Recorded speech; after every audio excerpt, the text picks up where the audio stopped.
Dear students, ఈ వీడియోలో నేను మీకు parasitic adaptations, especially helminthic parasitic adaptations, helminthic పరాన్నజీవులలో అనుకూలనాల గురించి మీకు నేను ఎక్స్ప్లెయిన్ చేస్తాను. సో పరాన్నజీవులు అంటే ఏంటి? అతిథి అతిథేయి మధ్యన ఉన్నటువంటి రిలేషన్షిప్లో అతిథికి ఎల్లప్పుడూ నష్టపోతూ అతిథి మాత్రమే లాభపడితే ఆ రిలేషన్షిప్ని మనం పరాన్నజీవనము అంటాం. అంటే ఇక్కడ ఎనిమల్ అసోసియేషన్ అనేది సహజంగా 3 రకాలుగా ఉంటుంది. కమెన్సలిజం, సహభోజకత్వం, సహజీవనం సింబయాసిస్, అండ్ పరాన్నజీవనం పారాసైటిజం. సో ఈ పారాసైటిజంలో అతిథేయి ఎల్లప్పుడూ నష్టపోతుంది, అతిథి మాత్రం లాభపడుతుంది. సో ఈ పారాసైటిక్ రిలేషన్షిప్లో అతిథి ఎల్లప్పుడూ లాభపడుతూ అతిథేయి మాత్రం ఎల్లప్పుడూ నష్టపోతూ ఉంటుంది. మరి ఇలా పారాసైట్స్ అనేటివి సహజంగా ఎండోపారాసైట్స్ అండ్ ఎక్టోపారాసైట్స్, బాహ్య పరాన్నజీవులు, అంతర్పరాన్నజీవులుగా ఉంటాయి. దేహం పైన గనక నివసిస్తే దాన్ని మనం ఎక్టోపారాసైట్స్ అంటాం, బాహ్య పరాన్నజీవులు అంటాం. అతిథేయి దేహం లోపల నివసిస్తే దాన్ని ఎండోపారాసైట్స్, అంతర్పరాన్నజీవులు అంటాం. సో ఇక్కడ ఎండోపారాసైట్స్ అనేటివి మళ్ళీ కణం లోపలన, కణం బయటన, కణజాలాల మధ్యన అనే దాన్ని బేస్గా చేసుకుని మళ్ళీ వాటిని మనం డిఫరెంట్ టైప్స్గా క్లాసిఫై చేస్తాము. సో అతిథేయి దేహానికి వెలుపల వైపున అంటే హోస్ట్కి ఎక్స్టర్నల్గా గనక పారాసైట్స్ నివసిస్తే వాటిని ఎక్టోపారాసైట్స్ అంటాం. హోస్ట్ లోపల, ఇన్సైడ్ ఆఫ్ ద హోస్ట్, వాటిని ఎండోపారాసైట్స్ అంటాం. ఈ ఎండోపారాసైట్స్ మళ్ళీ ఇంట్రాసెల్యులార్, కణాంతస్థ పరాన్నజీవి, ఇంటర్సెల్యులార్, కణాంతర పరాన్నజీవి, తర్వాత ట్యూబులార్ పారాసైట్స్, నాళాలలో నివసించేటటువంటి పరాన్నజీవులు. ఇలా మళ్ళీ అంతర పరాన్నజీవులు మనం డిఫరెంట్ టైప్స్గా క్లాసిఫై చేస్తాం. సో ఒక అతిథేయి లోపల, హోస్ట్ లోపల పారాసైట్ సక్సెస్ఫుల్గా జీవించగలగాలి అంటే వాటి దేహంలో ఎన్నో రకాల అడాప్టేషన్స్, అనుకూలనాలు అనేటివి ఏర్పడి ఉండాలి. ముఖ్యంగా పారాసైట్స్ అనేటివి ఫుడ్ అండ్ షెల్టర్ కోసం, ఆహారము మరియు వాటి యొక్క ఆవాసం కోసము హోస్ట్ పైన డిపెండ్ అవుతుంటాయి. కాబట్టి ఇవి ఫుడ్ అండ్ షెల్టర్ కోసం ఎక్కడికో ప్రయాణించాల్సిన అవసరం ఉండదు. కాబట్టి వాటిలో కొన్ని ఆర్గాన్స్, ఎస్పెషల్లీ లోకమోటరీ ఆర్గాన్స్, గమనాంగాలు అనేటివి లోపిస్తాయి. బాడీని అంటే వాటి యొక్క ఇంటెన్షన్ ఎలా ఉంటుంది అంటే తక్కువ ప్లేస్లో ఎక్కువ పారాసైట్స్ ఉండడం, తర్వాత తక్కువ టైంలో వాటి యొక్క ప్రొడక్టివిటీని పెంచుకోవడం, రిప్రొడక్షన్ అనేది, రిప్రొడక్టివ్ కెపాసిటీ అనేది ఎక్కువగా ఉంటుంది. కాబట్టి పారాసైట్స్లో హైలీ అడాప్టేషన్స్ అనేటివి మనకు కనిపిస్తుంటాయి. సో ఇప్పుడు మనం ఈ వీడియోలో ఏంటి పారాసైటిక్ అడాప్టేషన్స్ అనేది చూద్దాం. సహజంగా పారాసైటిక్ అడాప్టేషన్స్ని అసలు ఈ పారాసైట్స్ డిఫరెంట్ టైప్స్గా ఉంటాయని చెప్పుకున్నాం కదా. ఇవి సక్సెస్ఫుల్గా జీవించాలి అంటే వాటిల్లో ఎన్ని రకాలుగా అడాప్టేషన్స్ అనేవి ఉండాలి?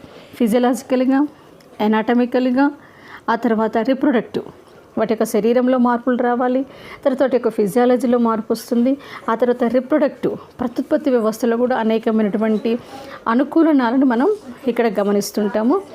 So what is parasites? And organisms which lives in or on another organisms called as parasites. So parasitism is a negative ecological interaction. It's not a positive interaction, it is a negative interaction. దీన్ని ఇక్కడ negative interaction అని ఎందుకు అంటున్నాము అంటే అతిథేయికి ఎల్లప్పుడూ, అతిథి వల్ల, పరాన్నజీవి వలన అతిథేయికి ఎల్లప్పుడూ నష్టం జరుగుతూనే ఉంటుంది. ఈ పారాసైటిక్ అడాప్టేషన్స్ని మనం స్ట్రక్చరల్ అడాప్టేషన్స్, వీటిని మనం మార్ఫలాజికల్ అడాప్టేషన్స్ అంటాము. అంటే వాటి యొక్క శరీర నిర్మాణంలో కలిగేటువంటి అనుకూలనాలు. రెండోది ఫిజియలాజికల్ అడాప్టేషన్స్, శారీర ధర్మక అనుకూలనాలు. తర్వాత రిప్రొడక్టివ్ అడాప్టేషన్స్గా మనం 3 రకాలుగా క్లాసిఫై చేస్తాం. Structural adaptations, physiological adaptations and reproductive adaptations. So parasitic adaptations are 3 types: structural, physiological and reproductive adaptations. So first of all, structural adaptations. So parasites అనేటివి ఇన్సైడ్ ఆఫ్ ద బాడీ ఉంటాయి కాబట్టి వీటికి feeding అనేది ఉండదు. Almost అతిథేయి యొక్క శరీరం, అతిథేయి తీసుకున్నటువంటి ఆహారాన్ని, జీర్ణమైన ఆహారాన్ని ఈ పారాసైట్స్ అనేవి తీసుకుంటుంటాయి. కాబట్టి feeding organisms are absent. Feeding organs are absent. ఆహారాన్ని సేకరించినటువంటి ఆహార సంగ్రహణ నిర్మాణాలు అనేటివి పరాన్నజీవుల్లో ఉండవు. జీర్ణ వ్యవస్థ అనేది క్షీణించి ఉంటుంది.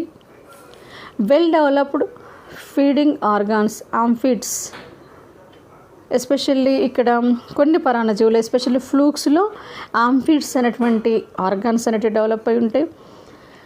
అదేవిధంగా దేహాన్ని ఇవి అతిదేయ లోపల నివసిస్తున్నప్పుడు వాటి యొక్క ఎంజైమ్స్ తర్వాత వాటి యొక్క రసాయన పదార్థాల వలన ఈ అతిథి పరాన్నజీవి మరణించే అవకాశం ఉంటుంది. కాబట్టి రక్షణ అవయవాలు ఎస్పెషల్లీ టెగ్యుమెంట్, తర్వాత దాన్ని కవర్ చేస్తూ అవబాసిని, దేహాన్ని కవర్ చేస్తూ మందమైనటువంటి అవబాసిని లేదా టెగ్గుమెంట్ని కలిగి ఉండి అతిథేయ యొక్క జీర్ణ రసాల ప్రభావం వల్ల ఈ పరాన్నజీవులు చనిపోకుండా ప్రొటెక్ట్ కాబడుతుంటాయి. సో ప్రొటెక్టింగ్ లేయర్స్ అనేటివి బాగా డెవలప్ అయి ఉంటాయి. తర్వాత లోకోమోటరీ ఆర్గాన్స్ ఆర్ ఆబ్సెంట్, గమనాంగాలు అనేటివి ఉండవు. తర్వాత ఆర్గాన్స్ ఆఫ్ అటాచ్మెంట్ ఎస్పెషల్లీ లోపల ఇంటెస్టైన్ని అంటిపెట్టుకుని ఉండడానికి, అతిథేయని అంటిపెట్టుకుని ఉండడానికి అతుక్కునే నిర్మాణాలు ఆర్గాన్స్ ఆఫ్ అటాచ్మెంట్ అనేటివి బాగా డెవలప్ అయి ఉంటాయి. వీటిని మనం ఎదెసివ్ ఆర్గాన్స్ అంటాం. అంటిపెట్టుకునేటువంటి అవయవాలు ఎదెసివ్ ఆర్గాన్స్ అంటాం. ఎస్పెషల్లీ అవి రోస్ట్రెల్లం, లఘుద్రోటి, హుక్స్, కొక్యాలు, తర్వాత సక్కర్స్ చూషకాల రూపంలో ఉంటాయి. తర్వాత reduced sensory organs, sense organs అనేటివి క్షీణించిపోయి ఉంటాయి. తర్వాత రెడ్యూస్డ్ నర్వస్ సిస్టమ్, నాడీ వ్యవస్థ క్షీణించి ఉంటుంది. తర్వాత రెడ్యూస్డ్ బాడీ సైజ్, శరీరం యొక్క నిర్మాణం కూడా తగ్గిపోయి ఉంటుంది. ఇవంతా కూడా మనకి వాటి యొక్క ఫిజియలాజికల్గా స్ట్రక్చరల్గా కనిపించేటువంటి అడాప్టేషన్స్. ఫీడింగ్ ఆర్గాన్స్ ఉండవు, జీర్ణ వ్యవస్థ ఉండదు, క్షీణించి ఉంటుంది. తర్వాత ఆంఫిడ్స్ అనేటివి వెల్ డెవలప్డ్గా ఉంటాయి. తర్వాత presence of piercing organs to invade the host tissues. అతిథి యొక్క కణజాలాన్ని చొచ్చుకొని పోవడానికి పీర్సింగ్ ఆర్గాన్స్ అనేవి డెవలప్ అయి ఉంటాయి. Locomotory organs are absent. తర్వాత అదెసివ్ ఆర్గాన్స్ ముఖ్యంగా రోస్టెల్లం, హుక్స్ అండ్ సక్కర్స్ ఉంటాయి. సెన్సరీ ఆర్గాన్స్ అనేటివి రెడ్యూస్డ్గా ఉంటాయి. నాడీ వ్యవస్థ అనేది రెడ్యూస్డ్గా ఉంటుంది, క్షీణించి ఉంటుంది. బాడీ సైజ్, శరీరం యొక్క పరిమాణం కూడా తక్కువ పరిమాణంలో ఉంటుంది, క్షీణించి ఉంటుంది, చిన్న సైజులో ఉంటాయి పరాన్నజీవులు అనేటివి. ఇవే కాకుండా వీటి యొక్క స్ట్రక్చర్లో oral dorso ventrally compressed body అనేది ఉంటుంది. పృష్ఠోత్తర తలాలలో అణచబడినటువంటి దేహాన్ని కలిగి ఉంటాయి. తర్వాత some parasites have highly muscular pharynx. కొన్ని పరాన్నజీవుల్లో కండరయుత గ్రసని అనేది ఉంటుంది. దీనివల్ల ఏంటి అంటే అతిథేయ నుంచి ఈజీగా సగ్ తీసుకోవడానికి తోడ్పడుతుంది. Development of haustoria in some parasitic plants. కొన్ని పారాసైట్స్లో హాస్టోరియాస్ అనేటివి ఉంటాయి. తర్వాత సో ఇవి ఎస్పెషల్లీ మనకి స్ట్రక్చరల్గా కనిపించేటటువంటి అంటే తెగ్గుమెంట్ ఉండడం, అవ్వాసిని ఉండడం. తర్వాత ఇప్పుడు మనం చెప్పుకున్నటువంటి ఈ కొన్ని నిర్మాణాలను కోల్పోవడం, కొన్ని నిర్మాణాలు బాగా ప్రత్యుత్పత్తి వ్యవస్థ అనేది బాగా అభివృద్ధి చెంది ఉంటుంది. అన్ని వ్యవస్థలు క్షీణించి ఉంటాయి కానీ ప్రత్యుత్పత్తి వ్యవస్థ అనేది బాగా అభివృద్ధి చెంది ఉంటుంది పరాన్నజీవుల్లో. ఇవి structural adaptations. Next physiological adaptations. Physiological అడాప్టేషన్స్కి వచ్చేసరికి సో ఇవి హైడ్రోలైజింగ్ ఎంజైమ్స్ని విడుదల చేస్తాయి. అంటే ఇవి అతిథేయ యొక్క కణజాలాన్ని కరిగించడానికి, అతిథేయ యొక్క కణజాలాన్ని కరిగించుకొని తినడానికి వాటిని మనం హిస్టోలైటిక్ ఎంజైమ్స్ అని కూడా అంటాము. సో వాటిని మనం హైడ్రోలైటిక్ ఎంజైమ్స్ అని కూడా అంటాం. హైడ్రోలైటిక్ ఎంజైమ్స్ ఆర్ హిస్టోలైటిక్ ఎంజైమ్స్ని విడుదల చేస్తాయి. తర్వాత బ్లడ్ ఫీడర్స్ ప్రొడ్యూస్ యాంటీకోయాగులెంట్స్. కొన్ని సాంగ్యువోరస్ పారాసైట్స్ ఉంటాయి. ఫర్ ఎగ్జాంపుల్ జలగ, మస్కిటోస్ ఇలాంటివి. ఇవి రక్తాన్ని పీల్చుకుంటాయి. రక్తాన్ని పీల్చుకునేటప్పుడు రక్తం గడ్డగట్టే అవకాశం ఉంటుంది. కాబట్టి ఇవేం చేస్తాయి, రక్తం గడ్డగొట్టకుండా ఉండడం కోసం అవి కరిచిన చోట యాంటీకోయాగులెంట్స్, రక్తస్కందన నిరోధక కారకాలని స్రవిస్తాయి అన్నట్టు. ఫర్ ఎగ్జాంపుల్ దోమలు మన దేహం పైన కుట్టగానే హీమోలైసిన్ అనే యాంటీకోయాగులెంట్ ఫ్యాక్టర్ని రిలీజ్ చేస్తుంది. జలగ హైడ్రోడిన్ అనే యాంటీకోయాగులెంట్ ఫ్యాక్టర్ని రిలీజ్ చేస్తుంది. సో ఇవేంటి అంటే రక్తాన్ని గడ్డగట్టకుండా నిరోధిస్తాయి. యాంటీకోయాగులెంట్ ఫ్యాక్టర్స్ని రిలీజ్ చేయడం, హిస్టోలైసిస్ లేదా హైడ్రోలైజింగ్ ఎంజైమ్స్ని విడుదల చేయడం. తర్వాత chemosensitivity. So have high chemosensitivity to find the best location in the host. శరీరంలో అతిథి యొక్క శరీరంలో మంచి స్థావరాన్ని కనుక్కోవడానికి కీమోసెన్సిటివిటీ అనే లక్షణాన్ని ఇవి ప్రదర్శిస్తాయి. Internal parasites can respire anaerobically. ముఖ్యంగా అంతరపరాన్న జీవులు అవాయు శ్వాసక్రియను జరుపుకుంటాయి. అవాయు శ్వాసక్రియ, వాయురహిత శ్వాసక్రియ అంటాం. ఎందుకంటే కణాల్లో నివసిస్తుంది కాబట్టి అక్కడ ఆక్సిజన్ అనేది అందుబాటులో ఉండదు కాబట్టి అవాయు శ్వాసక్రియ జరుగుతుంది. తర్వాత reduction in the gut size. So జీర్ణనాళం యొక్క సైజ్ అనేది తక్కువగా ఉంటుంది, లేదా క్షీణించి ఉంటుంది, లేదా కొన్నిటిల్లో అసలు ఉండదు. Endoparasites are resistant to toxins or metabolites of host. అంతరపరాన్న జీవులు అనేటివి అతిథేయ దేహం నుంచి విడుదలయ్యేటువంటి టాక్సిన్స్ కావచ్చు, మెటబోలైట్స్కి ఇవి తట్టుకునే విధంగా రెసిస్టెంట్ని కలిగి ఉంటాయి.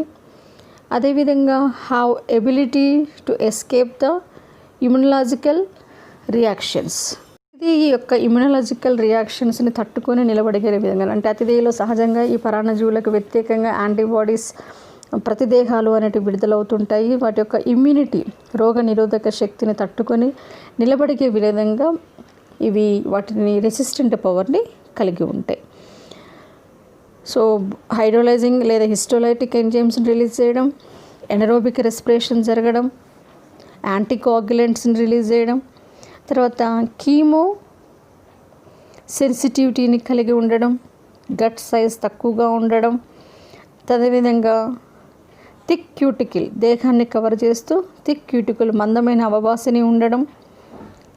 సో అవబాసిని ఎందుకు అంటే హోస్ట్ యొక్క ఎంజైమ్స్ నుంచి వాటినవి ప్రొటెక్ట్ చేసుకోవడానికి. తర్వాత resistant to toxins or metabolites, host యొక్క మెటబోలైట్స్ లేదా టాక్సిన్స్కి రెసిస్టెంట్ని కలిగి ఉండడం, అదేవిధంగా ఇమ్యునలాజికల్ రెసిస్టెన్స్ని కలిగి ఉండడం. సో ఇవన్నీ కూడా పారాసైటిక్ అడాప్టేషన్స్లో ఫిజియలాజికల్ అడాప్టేషన్స్ వాటి యొక్క శారీర ధర్మిక పరంగా ఉన్నటువంటి అనుకూలనాలు.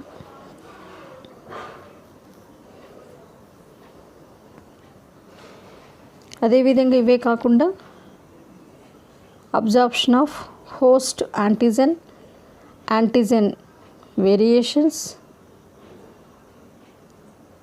occupation of immunologically privileged sites, disruption of the host's immune response, molecular mimicry, loss or masking of surface antigen. So ఈ లక్షణాలను కూడా ప్రదర్శిస్తుంటాయి. వీటిని మన స్ట్రాటజీస్ టు ఎస్కేప్ ఇమ్యునలాజికల్ రియాక్షన్స్లో వీటిని మనం చెప్పుకుంటాం. ఏంటి strategies escape immunological reactions of the host అంటే absorption of the host antigen variation, molecular mimicry. So ఈ లక్షణాలన్నీ కూడా ఈ పారాసైట్స్ అనేటివి ప్రదర్శిస్తుంటాయి.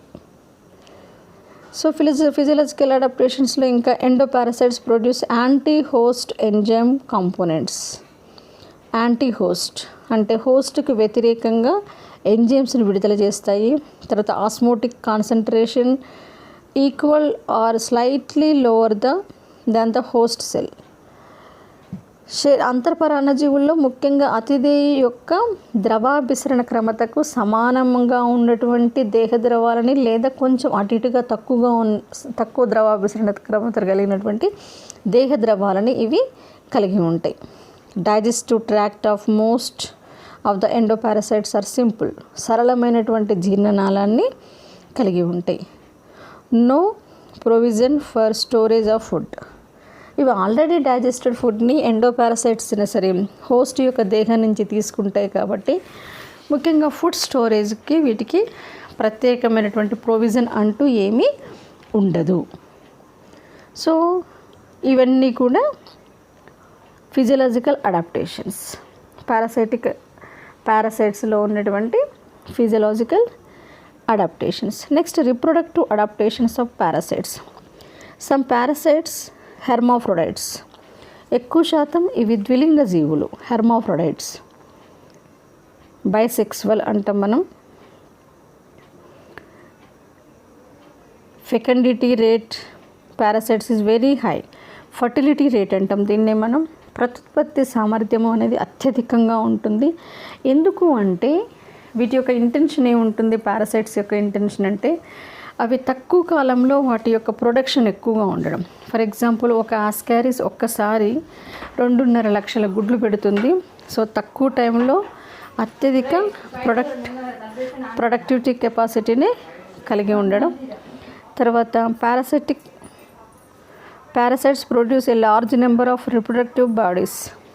అత్యధిక సంఖ్యలో గుడ్లు పెట్టడం. తర్వాత పాలిఎంబ్రియాని, ఒకేసారి అధిక గుడ్లను కలిగి అధిక లార్వాలు, ఒక లార్వా నుంచి అనేక లార్వాలు, అంటే దీన్ని మనం పాలిఎంబ్రియాని అంటాం. ఫర్ ఎగ్జాంపుల్ హెల్మింథిక్ పారాసైట్స్లో ఎస్పెషల్లీ ఫ్లూక్స్లో పాలిఎంబ్రియా అనే స్థితి అనేది మనకు కనిపిస్తుంది. బిరాసీడియం, స్పోరోసిస్ట్, రేడియా, సర్కేరియా, మెటాసర్కేరియా అని డిఫరెంట్ టైప్స్ ఆఫ్ లార్వేస్ని అవి కలిగి ఉంటే ఒక లార్వా నుంచి అనేక లార్వాలు అనేటివి ఏర్పడతాయి. Example taenia solium has large 35,000 eggs per day.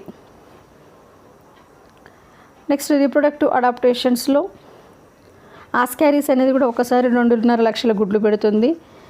Reproductive parasites produced with very thick coat.